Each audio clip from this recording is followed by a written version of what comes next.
This is Stanford Engineering's The Future of Everything, and I'm your host, Russ Altman. If you're enjoying The Future of Everything, please follow it in whatever app you're listening to right now. That'll ensure that you're always notified of new episodes and you never miss the future of anything. Today, Judith Frydman will tell us that in diseases like Alzheimer's, Parkinson's, ALS, there's a defect in the cellular machinery that makes and breaks down proteins. It basically creates junk, and that junk mucks up the cell and leads to these terrible diseases. But we're starting to understand those changes, and it's suggesting new potential therapies. It's the future of neurodegeneration. Today, we're continuing our new feature, The Future in a Minute, and at the end of my interview with Judith, I'll ask her a few rapid-fire questions, and she'll give us some rapid-fire answers. Before we get started, remember to follow the Future of Everything podcast in whatever app you're listening to so that you can always be alerted to new episodes. So proteins are key pieces of the cell. They're encoded in our DNA and our genome, but they're the beautiful three-dimensional objects that do all the functions of life. They contract in your muscles. They digest your food in your stomach. They monitor light in your eyes and tell your brain when a photon has hit the back of your eye. So proteins are just wonderfully important, and they're key in the brain where they do communication and signaling to create all the phenomenal capabilities of the human brain. But we know that in terrible diseases like Alzheimer's, Parkinson's, ALS, and others, something goes wrong in the brain. And it turns out that one of the things that goes wrong is the ability of cells in the brain to make good-looking proteins, to break down bad proteins that have defects, and to keep things neat and tidy degrades over time. And in aging, we start making faulty proteins. They don't achieve the beautiful three-dimensional structure. They don't look right, and they're hard to get rid of. So they kind of accumulate like junk and mess up the cells. Well, Judith Frydman is a professor of biology and genetics at Stanford Engineering and an expert at how proteins are made, distributed throughout the cell, and broken down. She's now studying aging cells in not only humans, mice, rats, and the normal experimental organisms that you may think of, but also in a rare and amazing African fish that has a lifespan of 3 months. And in those 3 months, it goes from healthy to aged. And it starts having symptoms very much like those that we see in people with these cognitive disorders. Judith, you're an expert at how proteins are made, distributed, and eventually broken down in the cell. How did you connect that to aging? Okay, so as many people know, aging is a condition which we all hope to have someday that increases your risk for many diseases. And in particular, there is one big class of diseases that is associated with aging, which is neurodegenerative diseases, including Alzheimer's, Parkinson, frontotemporal dementia, so many diseases that affect cognition and brain function. And they're on the rise and they're terrible. Yes, well, as lifespan expectancy increases, then they are increasingly prevalent in the population.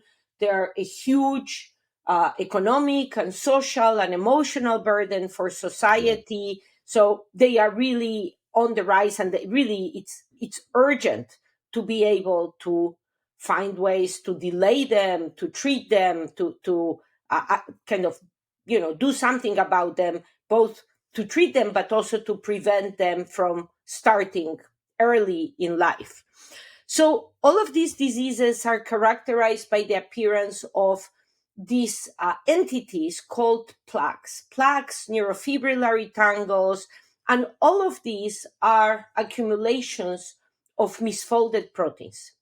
So actually, it's amazing how long it took for people to figure out that these plaques and amyloids caused by many different proteins that when they function normally look completely different. Tau, which forms neurofibrillary tangles, or alpha-synuclein that forms Lewy bodies in Parkinson. When they are correctly folded, which is what my lab started studying, they look completely different. But when they are misfolded, they all look the same. Yeah. They look, form these clumps, which it's debated whether they are the toxic species or whether they are kind of like the canary in the coal mine, that there is something wrong with your folding machinery, meaning they accumulate, but they are kind of like a garbage can where misfolded proteins are put, but the damage and the toxicity comes not from the plaques, but from something else. This is a big debate in the field.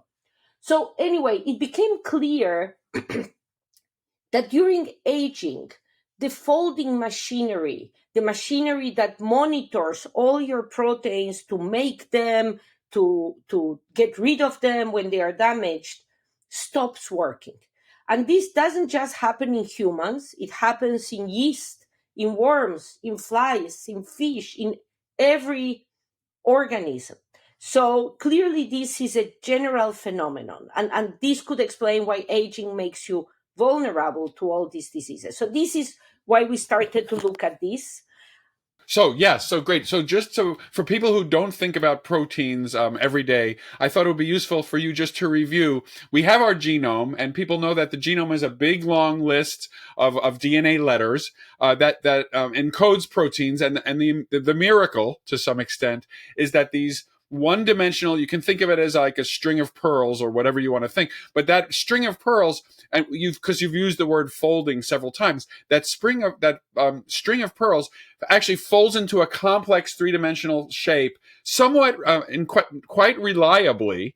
And as you said, into a bunch of very different and actually quite beautiful three-dimensional structures. And then what you also said, however, is that folding process sometimes needs some help. It needs cellular support, and that it can go wrong. And then they don't fold into these beautiful structures. They fold into these structures that kind of all look alike and can be maybe damaging to the cell. So I just wanted to get that out so that people who don't think about proteins know that this is a fundamental set of molecules inside cells that need to have this three-dimensional shape to do their thing. Okay, so then you went on and you said some really interesting things about all these other organisms. So do these, this is a universal phenomenon in aging where you get these kinds of defects?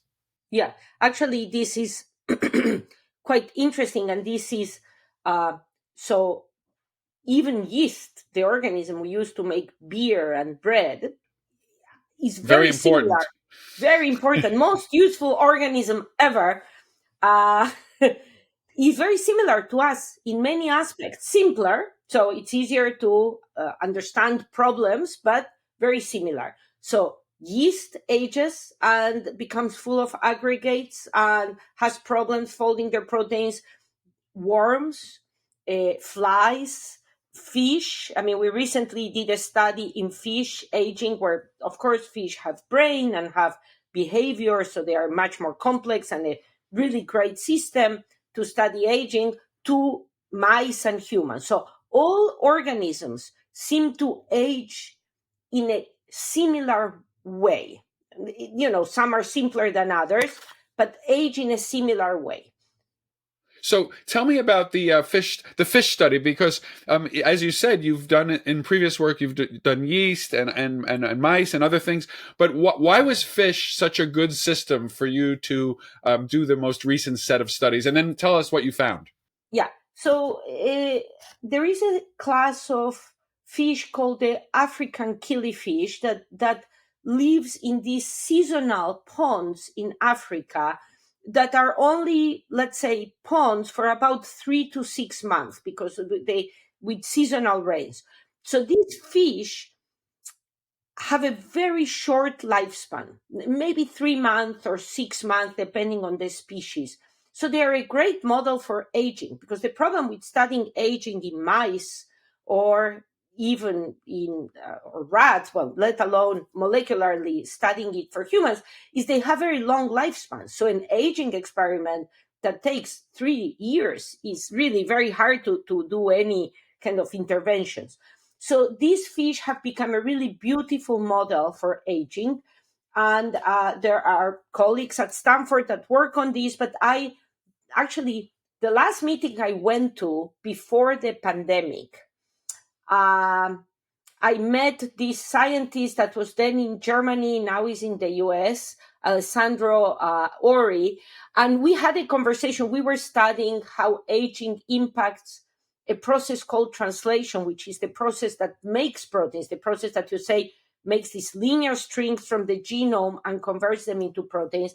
And we had really cool data about how aging impacts translation in yeast and in worms in very similar ways. So he had a really beautiful model of killifish and aging and was doing molecular studies. And, this is a project that started maybe a bit virtually during the pandemic, and then slowly we started to accumulate experiments, and we focused on the killifish brain. So during aging, killifish become disoriented when they are swimming. So really they have cognition problems. Wow. And so we decided to look at the killifish brain, and we looked at the molecular signatures of the killifish brain when they are young, when they are middle-aged, and when they are aged. And we looked at the RNA, so the what comes from the genome. We look at the proteins that in the killifish brain, and we looked at proteins that aggregate, that form these clumps during aging. And what we found in these initial studies is something that has been found in human studies of post-mortem tissues in mice, which is that with aging, there is a disconnect between the RNA complement, the information that comes from the genome, and the proteins. Okay. Huh. And then we hypothesized that this disconnect may be due to this faulty translation, what we had already observed in yeast and worms.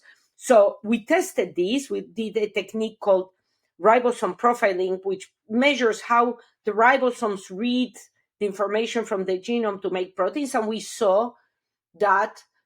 Just to interject here, the ribosome is actually the amazing molecular machine that actually builds the protein from the genome instructions. And so it's an ancient molecule. It's unbelievable. It's huge. And it's a little tiny factory that makes proteins. Is that a fair? That's perfect. Okay. Perfect, right? And it's very complicated to make. And so what we saw is that the same type of defects that we had observed in yeast and worms also happened in the brains of these fish with aging. And the proteins that were defective, that were made defectively, were very similar to the proteins that we see forming clumps with aging, connecting defects in production with these problems with folding and forming of clumps in brain aging. So this is really kind of very, very important, because it suggests that one of the problems that you have with aging is that the machinery, this amazing machinery, the ribosome or something in the process to make proteins, starts to be defective.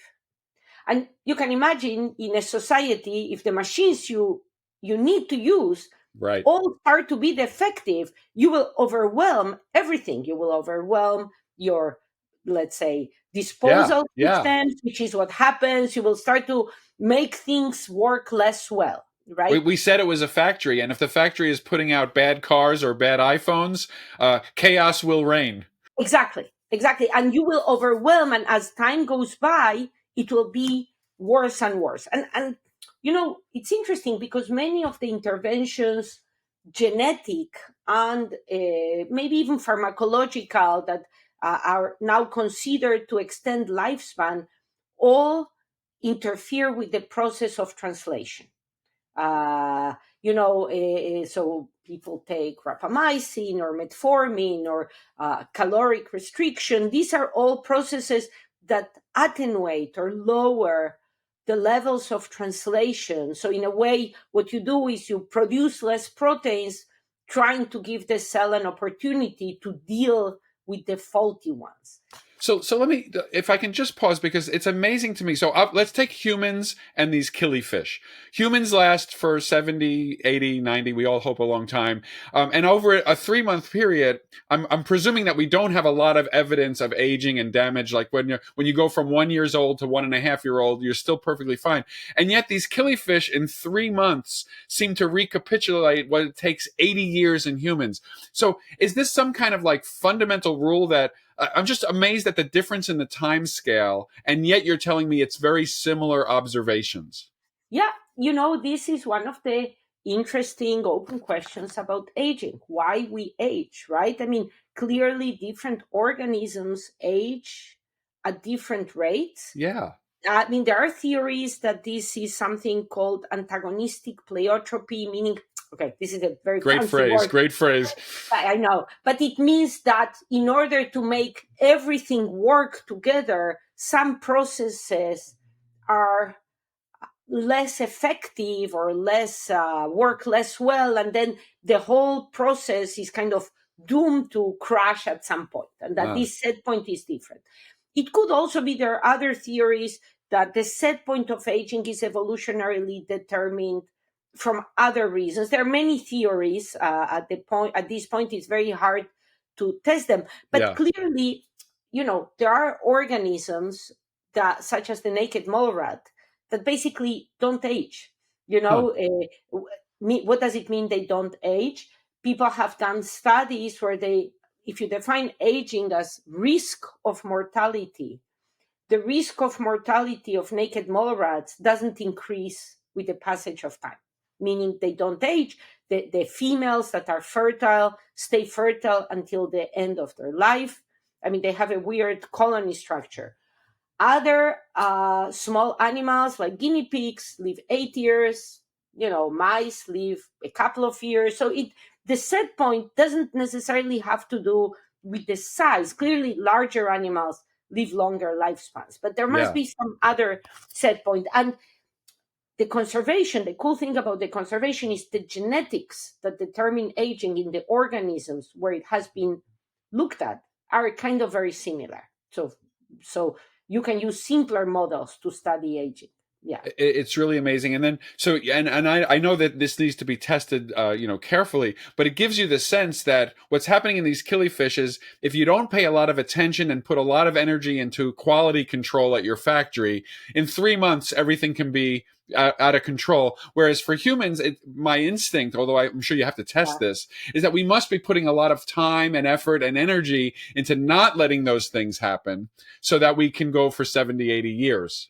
Yes. Yeah. And in fact, you can see that, I mean, in a way, what aging does is allows all these mutations we have that, say, make you at higher risk for heart disease or for Alzheimer, or express themselves, because it's kind of like the system that keeps it all going together kind of starts to decay, and then your mutations start to be expressed, right?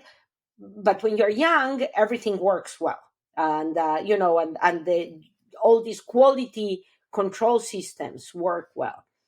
This is the future of everything, and we're going to have more with Judith Frydman next. Welcome back to the Future of Everything. I'm Russ Altman. I'm speaking with Judith Frydman from Stanford University. In the first segment, we learned about ribosomes, and we learned about aging cells and how the proteins in these cells are messed up and can foul up the ability of the cell to function. In this next segment, I'm going to ask Judith, what about the details of what we understand, and do those details at the molecular level give us ideas about potential new treatments in the future for these terrible neurodegenerative diseases? Don't forget, we'll end this segment with the future in a minute, where I will ask Judith some rapid-fire questions, and we'll get her thoughts on the rapid-fire answers. So at the end of the segment, Judith, you talked about this idea that the cell is being overwhelmed with errors, and it's making mistakes, and it can't really keep up. And I know you study this at a molecular level, and you have kind of an understanding. So could you describe to me what's actually happening in the cell that is kind of overwhelming it and leading to these bad proteins? Yeah. So, okay. So in the cell, the machinery that deals with proteins is super highly interconnected. Okay, the ribosome, this amazing machine you described, makes proteins. Then a set of machines, also called chaperones or molecular chaperones, which a little bit like human chaperones help guide, young problematic entities to their correct fate, help proteins fold, and they monitor that everything is okay. And when proteins are damaged, misfolding, get in trouble, chaperones communicate with disposal systems that eliminate these proteins. Okay, and so you have this entire system that is constantly monitoring the health of the cell. And this system normally works at almost capacity, has a little bit of excess capacity. When you get in trouble, too much heat, misfolded protein, the system can up the capacity up to a point.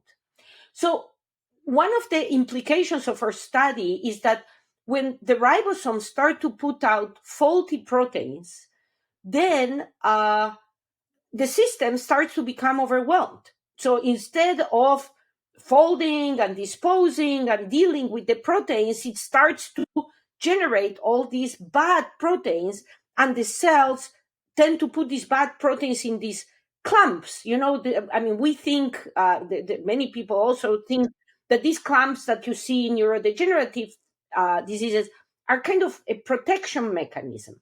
And actually, this might date me, but there is a episode of I Love Lucy where Lucy and her friend I love that show. Working on a conveyor belt, and they are in a way the quality control system, and people can YouTube it, and they cannot keep up, and then everything, all hell breaks loose. She starts eating the candy so that it won't fall off the edge, and she starts throwing it in the garbage, and this is the image we should have for the ribosomes that are overwhelmed. They're like Lucy.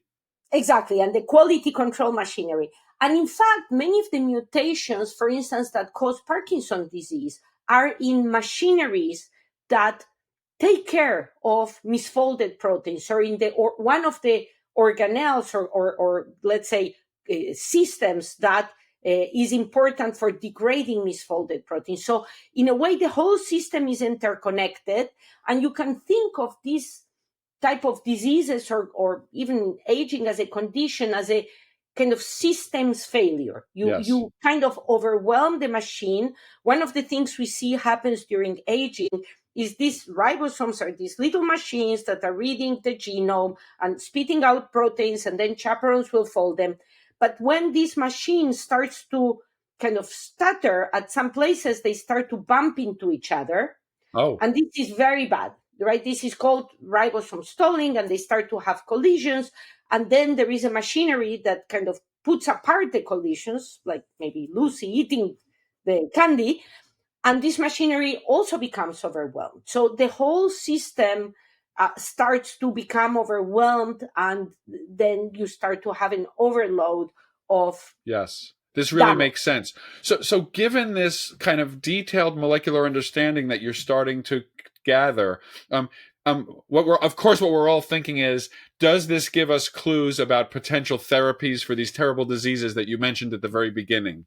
Yeah, absolutely. In terms of therapies, obviously, understanding the problem is the first step in solving the problem. And and of course, some therapies, what they do is they upregulate the disposal machinery, right? So the drugs that enhance the function of the two major machineries that degrade proteins.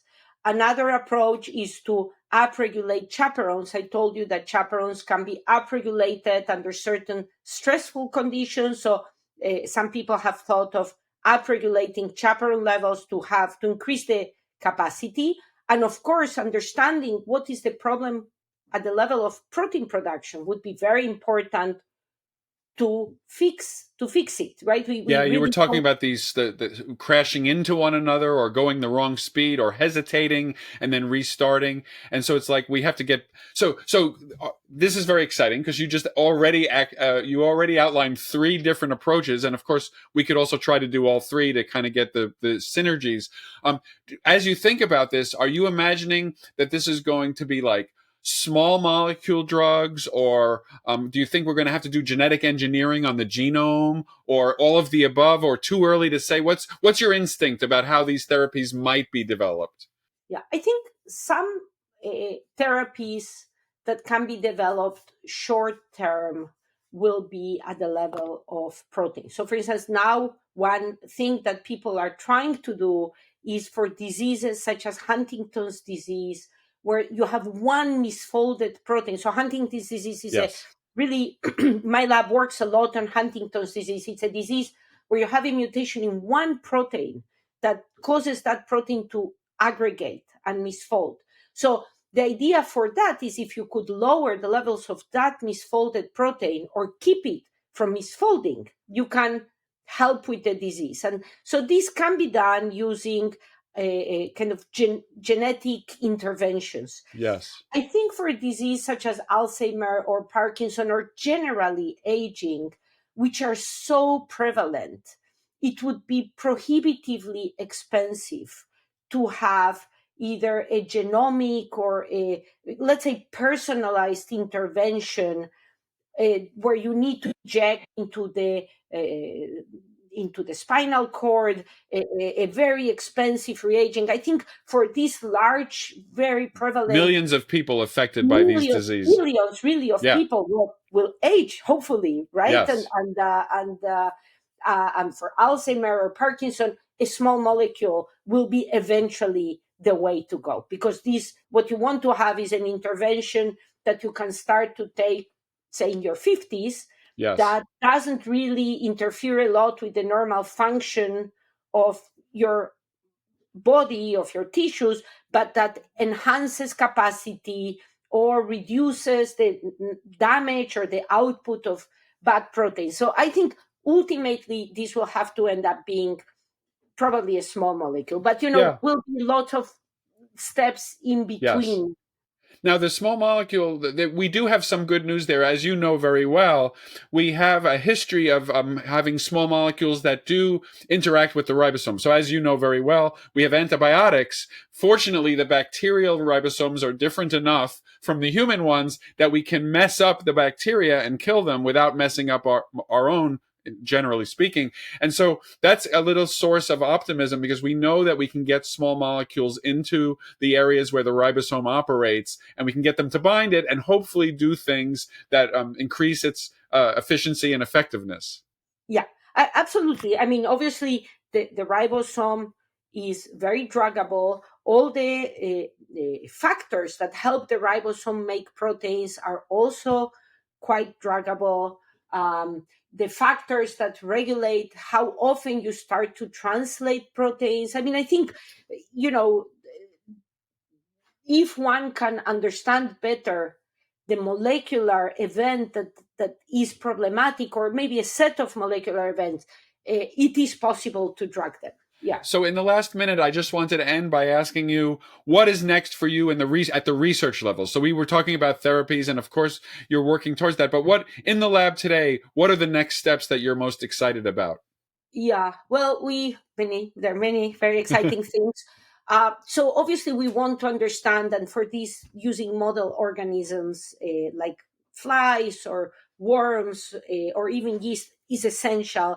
We want to understand the molecular events that lead to these defects in translation, in protein quality control. So this, you need to be able to go very deeply into aged cells to be able to understand molecular mechanisms. We have also developed a system to look at aging in humans using skin fibroblasts. It's really, really amazing. You can take skin from human donors that have Alzheimer or have Parkinson or have Huntington or young or aged, and they do have signatures of aging in these skin fibroblasts. Wow, that's amazing, because the brain is hard to get, nobody wants to give up a piece of their brain for science, but they might be willing to give up a piece of their skin for science. Yeah, and you can even transform them into neurons without losing the aging or Alzheimer or Parkinson signature. And you can study molecular defects on these human cells. This is I mean, of course, this is very small amount, so you cannot do the kind of biochemistry or structural biology we want to do to understand molecular mechanisms, but it is a very exciting system to study how these insights convert to human molecular insights in the cell. So we are also very excited about that. Well, that's fantastic, and thank you so much for telling us about your work. I'd like to move now to our new segment, which is the future in a minute. And I think we've briefed you before. I have a few questions to ask you, kind of rapid fire, and you'll give me rapid fire answers. So I'm just wondering if you're ready to go. Yeah. Okay, let's try it. Here they are. First, what is one thing that gives you the most hope about the future?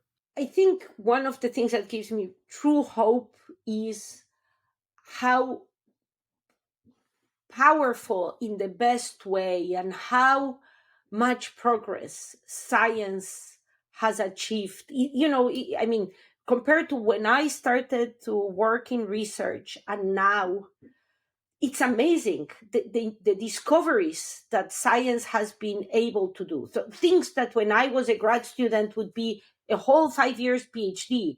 Now an undergrad, a high school student can do them in a week.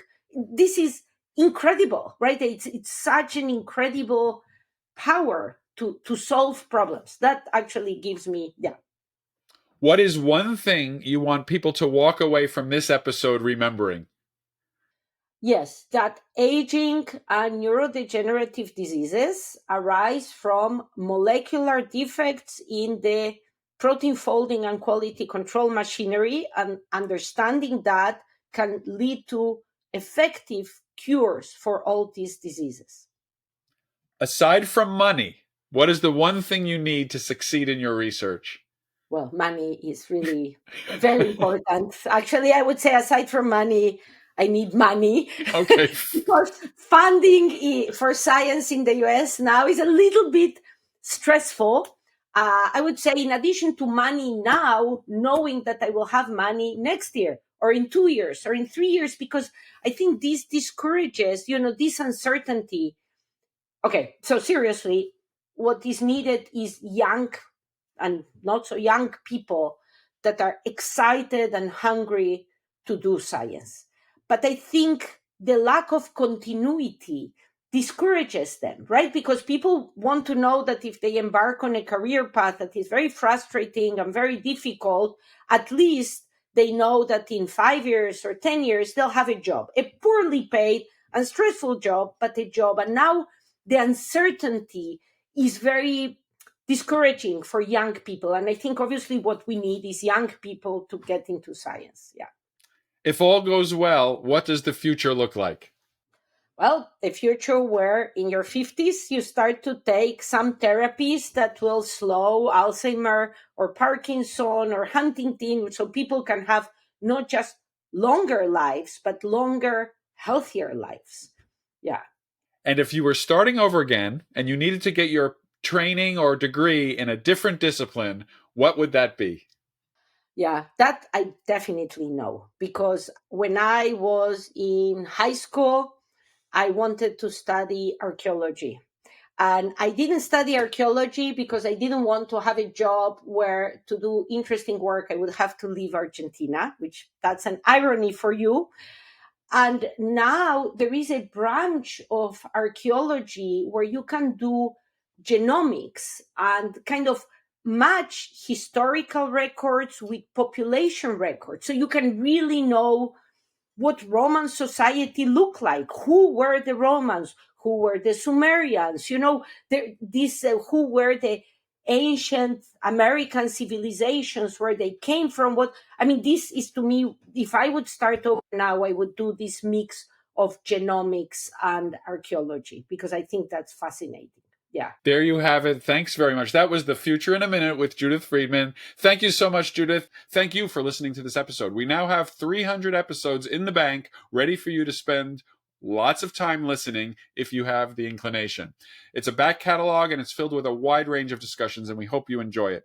If you are enjoying the show, please remember to rate and review it. This helps a ton in spreading the word and getting the algorithm to promote the future of everything to others who may enjoy it. In addition, we do read the comments, and your reviews will help us improve the show. You can connect with me on many social media applications like LinkedIn, Threads, Blue Sky, and Mastodon, where I'm at RB Altman or at Russ B. Altman. You can also follow the Stanford School of Engineering at Stanford School of Engineering or at Stanford ENG.